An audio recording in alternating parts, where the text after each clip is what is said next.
નમસ્કાર, આપ જોઈ રહ્યા છો નેશન પ્લસ ન્યૂઝ. હું છું આપની સાથે હેતલ ભગત.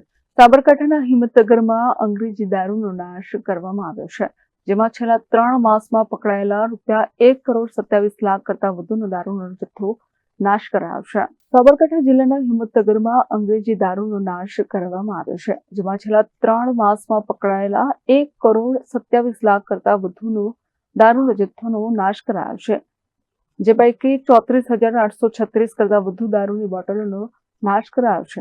પ્રાપ્ત માહિતી અનુસાર ભારતીય બનાવટી અંગ્રેજીનો દારૂ 103 ગુનામાં પકડાયો હતો, જેમાં Himmatnagar A division, B division, ગ્રામ્ય તેમજ ગાંભોઈ પોલીસ સ્ટેશનમાં ગુનાઓ નોંધવામાં આવ્યા હતા. હિંમતનગર બાયપાસ રોડ પર ₹1,27,88,000 કરતા વધુનો દારૂ નાશ કરાયો છે. દારૂની બોટલ ઉપર પોલીસ અધિકારીની હાજરીમાં બુલડોઝર ફેરવાયું છે.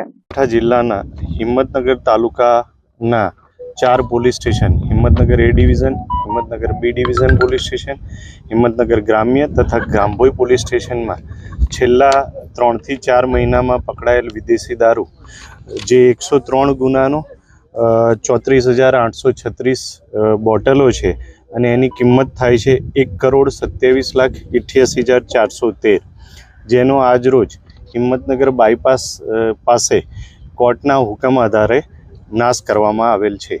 Jitendra Solanki, nation plus news, Sabarkantha. સમાચારોના સતત અપડેટ મેળવવા માટે અમારી નેશન પ્લસ ન્યૂઝની યુટ્યુબ ચેનલને સબસ્ક્રાઇબ કરો, બેલ આઇકન દબાવો અને જોડાયેલા રહો ફેસબુક, ઇન્સ્ટાગ્રામ અને ટ્વિટર પર.